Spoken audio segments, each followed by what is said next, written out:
from the strategic plan that goes right through that theological formation vision day and ends in the creation of the role in which I presently serve in InterVarsity Theological Formation Resources Manager.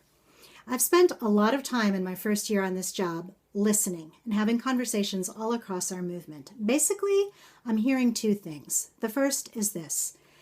Longer tenured staff are deeply concerned about the level of theological formation across our movement in our staff. Even though they don't use the words theological formation, they recognize this lack of integration between what staff believe and how they live and serve and work. The second observation that emerged from my year of listening is this. Theology has an image problem. Theology has a bad reputation. It's seen as being something crusty or really out of touch or a hindrance to actually doing the real work of ministry on campus. InterVarsity's perception of theology must move in a more positive direction before there's any true openness to the deeper work of theological formation. Theology needs a marketing team or a PR firm, or actually what theology needs is a team of winsome ambassadors. Ambassadors who represent theology well.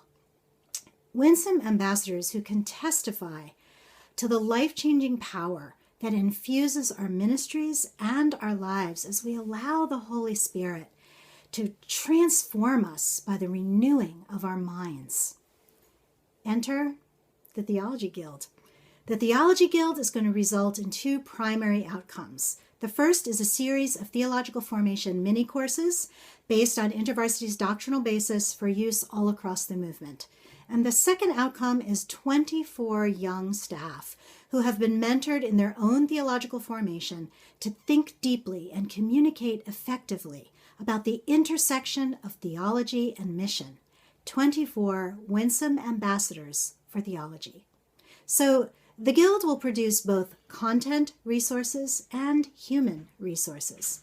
And both outcomes will emerge out of the Guild's 8 theology working groups that are mentoring communities based on study, reflection, dialogue, and action learning. The working groups will foster theological thinking, theological communication, and integration between theology and mission, theological formation. Both artisans and apprentices will experience transformation through the renewing of their minds as they work together on the mini-courses. All the individuals involved will in turn become ambassadors, in a sense, for theological formation in their own campus and area and regional contexts. This is why the artisans must be more than simply theologically astute individuals. They also must demonstrate experience in mentoring and coaching and developing other staff.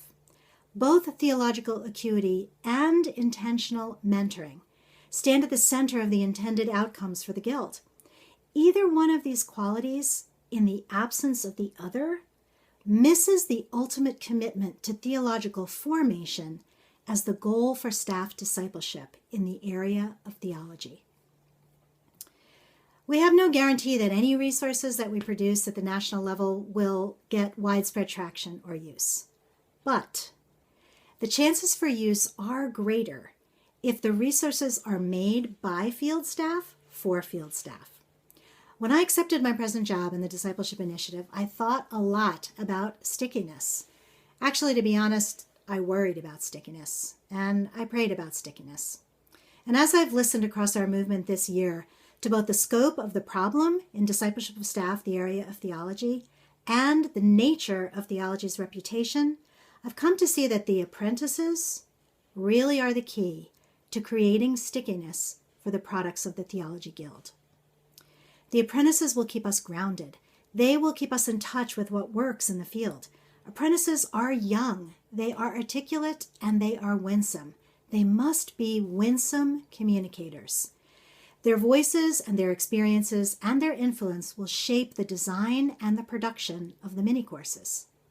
So while the artisans will keep us firmly within healthy theological bounds, it is the apprentices who will help us express sound theology in compelling and practical ways.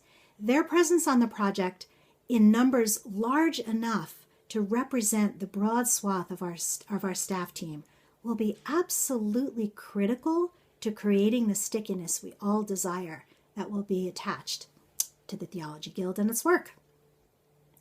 Apprentices also will be ambassadors to the field as the Guild's work comes out for broader testing and for use. The grassroots appeal of being able to say, hey, guys, look at my video, can result in social networking and publicity just through word of mouth. Their relational networks will create grassroots buzz. In order for something to stick with our staff and be really useful, it also has to be of high quality. That's why I'm so grateful that my early conversations with our friends in Learning and Talent indicate that they are on board with helping us use the best training insights available. And of course, we'll also be moving forward in conversations with 2100 in the future. The Apostle Paul wrote that we must be transformed by the renewing of our minds. It is this verse from Romans 12:2 that I hope you can hear inspires the work of the Theology Guild. Not just head knowledge, but a made new way of thinking about God, about ourselves, and about our mission that leads to life transformation. Theological formation of staff around the basic truths of our faith is critical to the health and sustainability of our movement, not only now, but also moving forward far into our future. Thank you for listening. Let me know if you have any questions. I hope you have a good day.